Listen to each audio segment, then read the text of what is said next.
By late 1944, Japan faced a hard truth. It could no longer fight the United States in daylight. American fighters dominated the skies, and every daytime raid toward the Philippines ended in heavy losses. So Japanese planners shifted to the one window the Americans still struggled to defend, the night. Not to win air superiority, but to delay the US advance where it mattered most. On small islands south of Luzon, American engineers were racing to finish new airfields that would support the upcoming Lingayen Gulf landings.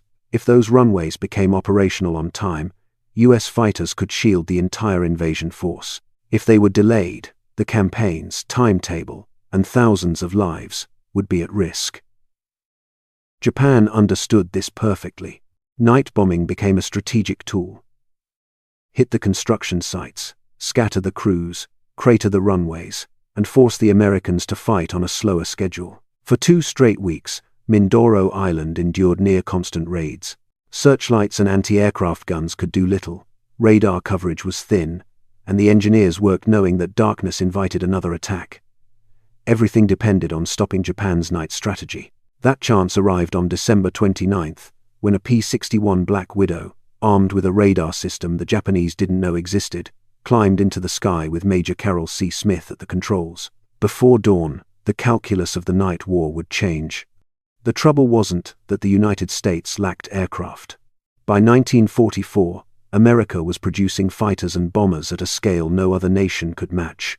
The problem was that almost none of those aircraft were designed to operate where Japan had shifted the fight inside the darkness itself. Early in the war, the US tried to improvise night fighting capability by modifying existing day fighters.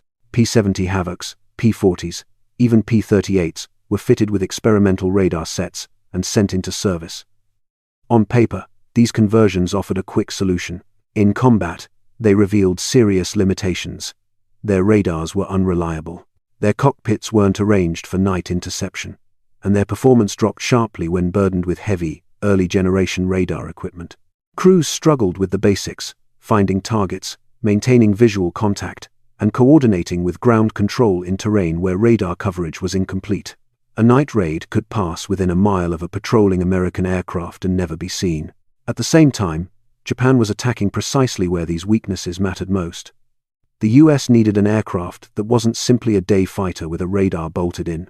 It needed a platform built from the ground up to locate, pursue, and destroy bombers in total darkness.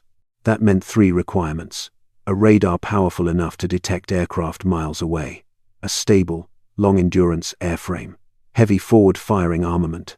Night fighting was no longer a niche mission.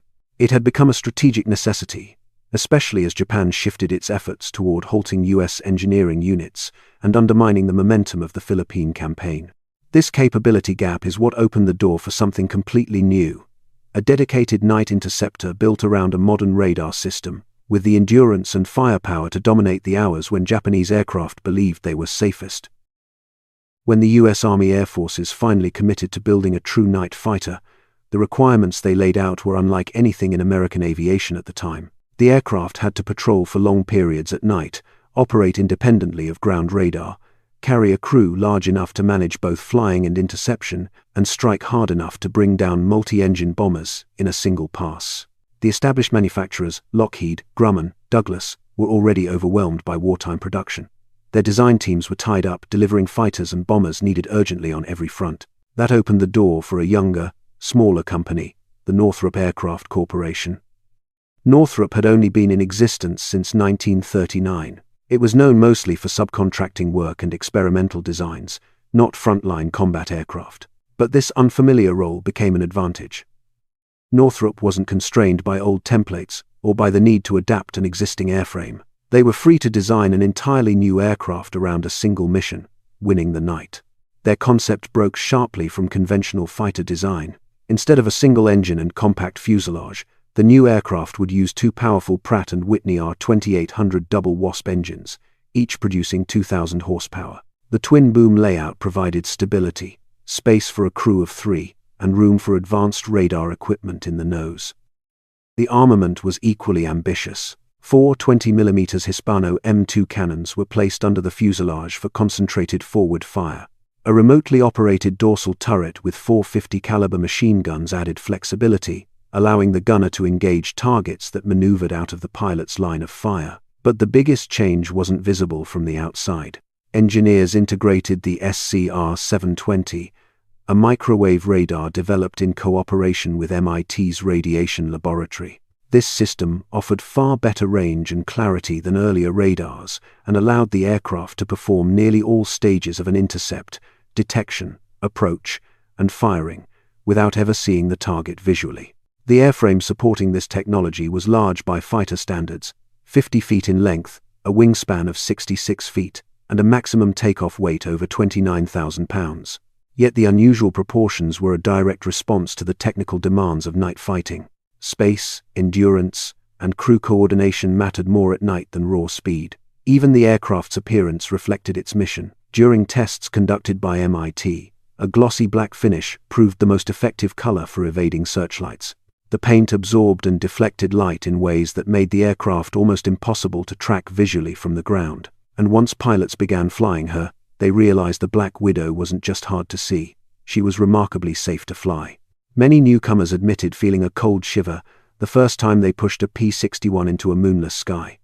Night flying had always been the most dangerous flying, but airborne, the Black Widow settled into a rhythm no other American night fighter could match. The long wings, powerful engines, and forgiving control surfaces made her stable in darkness, steady in turbulence, and predictable during radar-guided intercepts.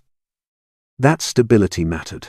Early British night fighters forced adaptations of day aircraft, often struggled to hold formation, let alone maintain a clean radar approach. Their early radars were crude, their cockpits cluttered, and their pilots frequently lost tracks simply because the aircraft couldn't stay where the radar operator needed it.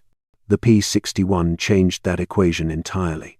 Her black silhouette vanished into the sky, but to the crew inside, she was solid and trustworthy. With the SCR-720 guiding every turn, the Black Widow could stalk a bomber, close to firing range, and destroy it without ever making visual contact. For many pilots, it was the first time night interception felt like a controlled kill, not a gamble. In the Black Widow, the darkness stopped being a threat. It became an advantage. By late 1943, the first prototypes were flying. The P-61 Black Widow, named after the venomous spider, had become the world's first dedicated American night fighter, purpose-built to hunt in conditions where previous aircraft had relied on luck, moonlight, or incomplete ground guidance. What set the P-61 apart from every American night fighter before it was the SCR-720 radar, a system that quietly redefined what nighttime air combat could look like. Earlier, airborne radars had been experimental and fragile.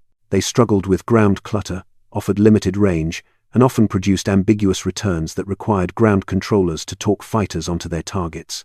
At night, over unfamiliar islands and broken coastlines, that method left pilots guessing far too often.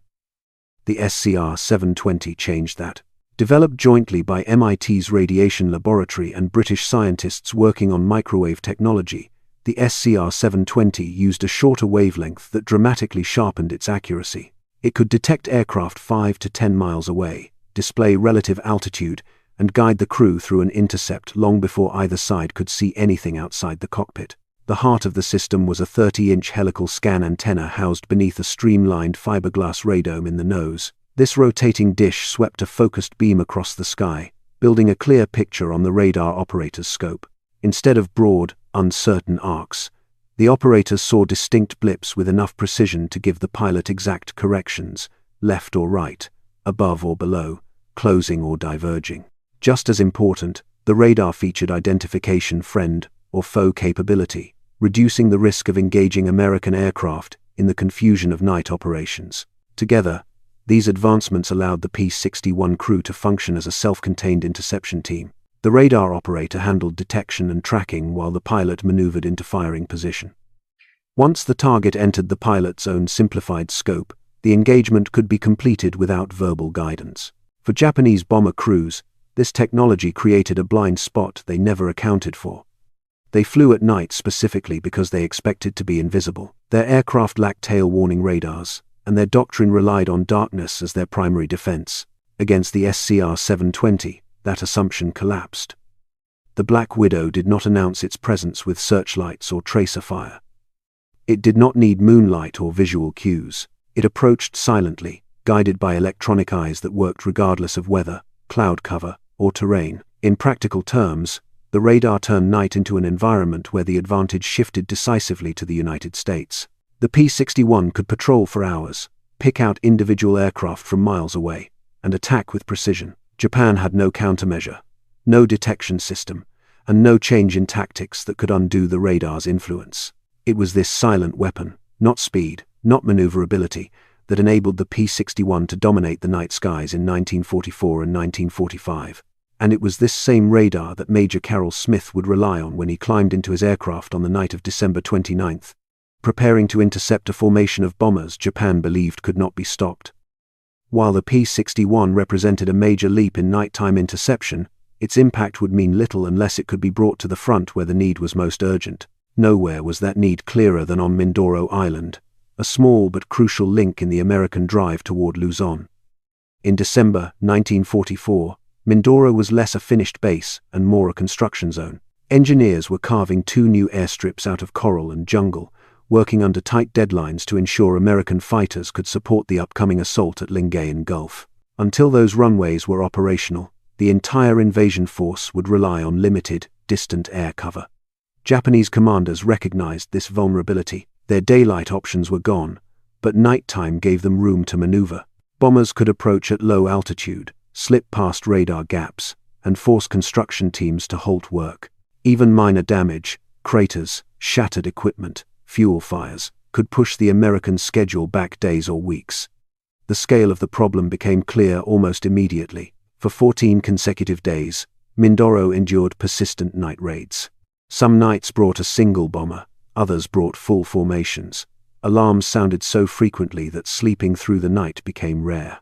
Searchlights swept empty skies, anti-aircraft guns fired at shadows, and repair crews raced to fill craters before the next alarm sounded. The threat was not theoretical. Every hour of delay increased the risk to the 20,000 American troops preparing for the landing. Without fully functional airfields at Mindoro, fighter cover over the invasion beaches would be limited, leaving transport ships, landing craft, and ground forces dangerously exposed. By December 26th, the situation demanded a decisive response. That day, the 418th Night Fighter Squadron arrived on the island with a small detachment of P-61 Black Widows. It was the first time Mindoro had a dedicated night interception capability. The squadron barely had time to settle in before new clusters of Japanese aircraft began registering on radar. 3 nights later, those signals returned, stronger than before. Multiple bombers were approaching from the north, lining up for another strike on the unfinished airfields. This time, the Americans had an aircraft built for the darkness, and Major Carroll C. Smith was about to put it to the test. When the 418th Night Fighter Squadron deployed to Mindoro Island, one of the pilots assigned to lead its early operations was Major Carroll C. Smith. At 26, Smith was young by combat standards, but he was no novice. He had already flown more than 40 missions across the Pacific and had earned a reputation for being steady under pressure, a quality that mattered more in night fighting than almost any other skill. Night operations required a temperament different from daytime combat. There was no horizon to stabilize the senses, no sunlight to identify shapes, no visual reference to separate cloud layers from ocean surface. The men who excelled in this environment tended to be methodical and unflappable, able to process information from instruments and from their radar operator without distraction or panic. Smith fit that profile well. He was disciplined, calm, and precise, a pilot who rarely raised his voice but who always seemed to know what needed to be done. Those who flew with him later said his greatest strength was his ability to stay focused during long periods of uncertainty, waiting for a radar contact to firm up or for a target to drop into range. Just as important was the man seated behind him, Lieutenant Philip Porter, his radar operator.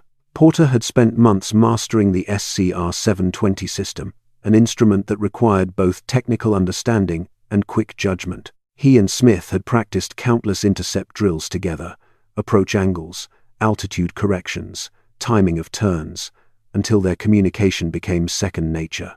Their partnership reflected how the P-61 was meant to be flown, as a coordinated team where each crew member's decisions shaped the others. By the night of December 29th, both men understood the stakes. Radar reports suggested multiple inbound bombers heading toward Mindoro. Engineer crews were still working under blackout conditions, relying entirely on the 4/18 to keep the airfields safe. Based on fuel load, weather, and the number of aircraft approaching, Smith also knew the odds were not in his favor. One P-61 could not be everywhere at once. Major Smith and Lieutenant Porter were already in the cockpit of their P-61 when the call came. The aircraft had been fueled to capacity, but Smith knew the limitations well. Even with full tanks, the Black Widow could not pursue targets indefinitely. When Smith lifted off at 2340, he already knew the numbers didn't add up. 1 P-61 versus 12 bombers. The math was brutal. Even perfect flying only allowed time for 2, maybe 3 clean intercepts.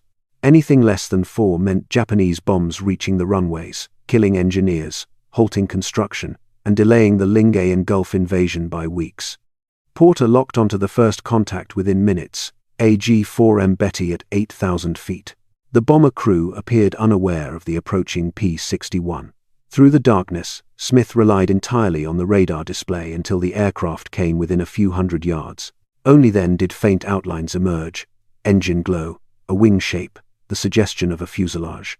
Smith fired a brief, controlled burst. The 20mm round struck the Betty's right wing, igniting its unprotected fuel tanks. The bomber entered a shallow roll and disappeared into the clouds below. The time was 23:57. Porter immediately shifted focus to another contact farther south. This second Betty was lower, flying at 6,000 feet and closing steadily on the island. To reach it, Smith pushed the P-61 faster than he preferred, aware that each increase in power consumption cut into his remaining patrol time. The intercept unfolded smoothly, and the second bomber was destroyed within minutes of the first. 2 bombers down, both prevented from reaching the airfields, but Smith's fuel reserves had already dipped lower than he would have liked. The third contact proved more challenging. This aircraft maneuvered frequently, altering heading and altitude in ways the Betty crews usually did not. Porter eventually identified it as a Nakajima Ki-49 Helen, a heavier bomber with stronger defensive armament. As Smith closed in, the Helen's tail gunner opened fire, one of the few moments of resistance the Americans encountered that night. Smith adjusted his approach, attacking from a blind spot beneath the bomber. A longer burst brought down the Helen at 0029, but the engagement had required additional fuel and more aggressive maneuvering. The P-61 was now operating below the comfortable safety margin for extended patrols. Another contact appeared, this one lower and closer to Mindoro than the others. The aircraft was on a direct line toward the construction zone, only minutes from reaching its target. Smith descended rapidly to intercept. The bomber, another Betty, was flying a straight course without evasive action. A single well-timed burst separated the port wing from the fuselage, sending the aircraft into the water at 0:35. 4 bombers had been eliminated in less than an hour. But the night was not yet over. As Smith turned south toward Mindoro, Porter detected an additional return, smaller, faster, and unlike the previous tracks. This was not a bomber but a Nakajima Ki-84 Frank, one of Japan's most capable single-engine fighters. Although faster and more agile than the P-61, the Frank was effectively blind in the darkness.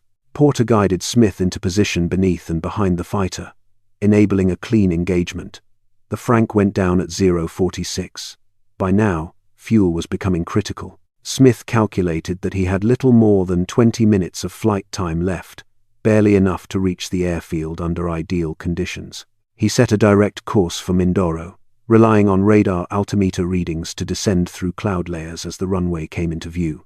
As he approached pattern altitude, the airfield experienced a sudden blackout.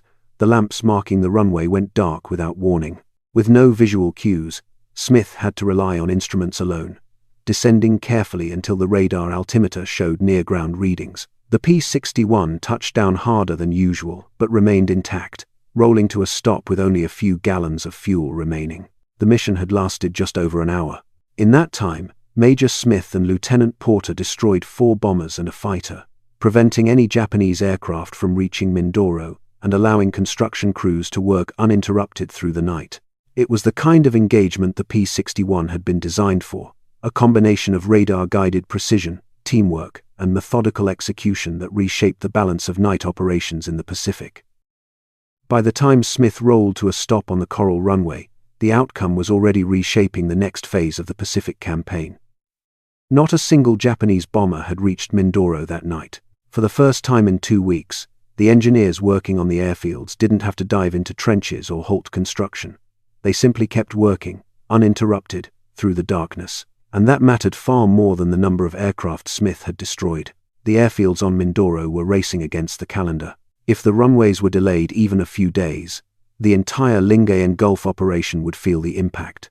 Transports waiting offshore longer, invasion forces exposed without fighter cover, and ground troops landing with far less protection overhead.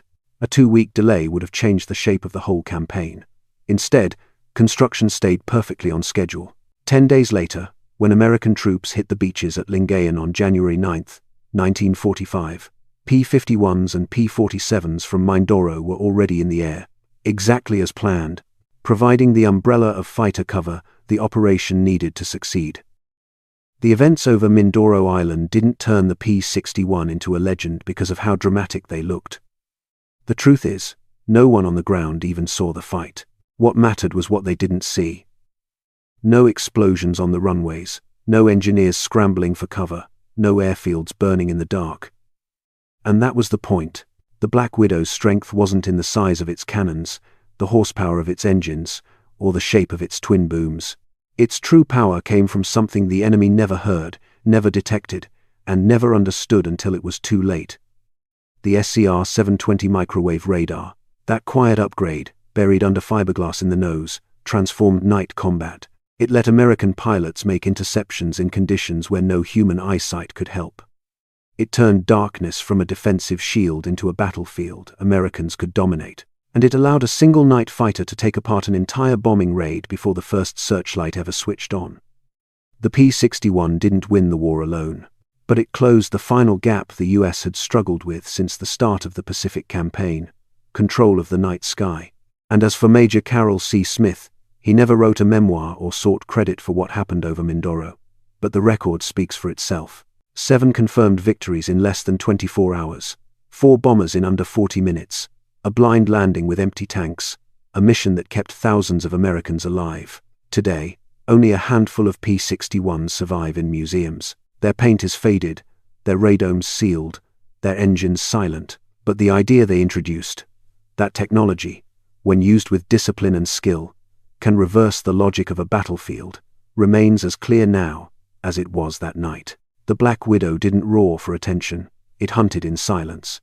And with 1 radar dish and 1 crew who knew how to use it, it became the deadliest night killer of World War II. What happened in that 1 hour over Mindoro wasn't just a string of kills.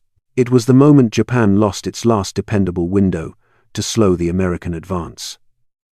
Their night bombing strategy had relied on the assumption that darkness protected them. The SCR-720 proved otherwise.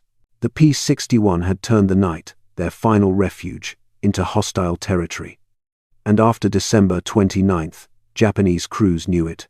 The Black Widow didn't just defend an island, it kept a campaign moving, protected an invasion force, and closed the final gap in America's control of the Philippine skies.